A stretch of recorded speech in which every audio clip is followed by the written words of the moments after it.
यह कहानी एक छोटे से गांव की है, जहां एक पुराना और उजाड़ सा घर था। लोग कहते थे कि उस घर में भूत रहते हैं। कोई भी उस घर के पास जाने की हिम्मत नहीं करता था। एक दिन गांव में एक नया लड़का आया, जिसका नाम अजय था। अजय को भूत प्रेत की कहानियों में कोई विश्वास नहीं था। उसने सोचा कि यह सब सिर्फ लोगों की कल्पना है।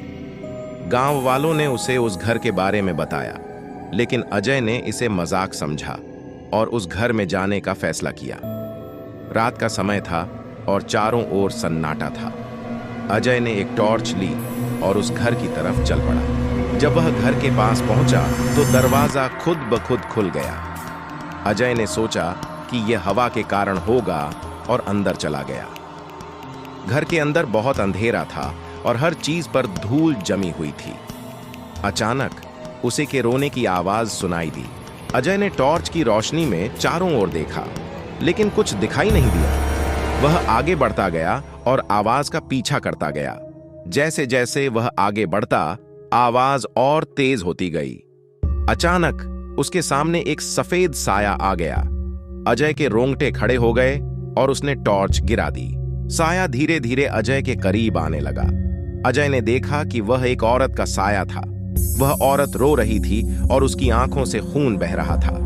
अजय की हिम्मत टूटने लगी, लेकिन उसने खुद को संभाला और उस औरत से पूछा, तुम कौन हो और यहाँ क्या कर रही हो? उस औरत ने कहा, मैं इस घर की मालिक थी। मेरी हत्या कर दी गई थी और मेरी आत्मा को शांति नहीं मिल पाई।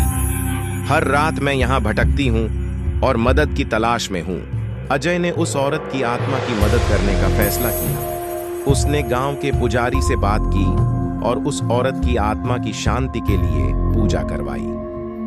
पूजा के बाद उस औरत की आत्मा ने अजय को धन्यवाद दिया और हमेशा के लिए शांत हो गई। अजय ने साबित कर दिया कि साहस और विश्वास से बड़ी समस्या का समाधान निकाला जा सकता है। गांव वालों ने उसे हीरो माना और उस पुराने घर को अब किसी से भी डर नहीं लगता था।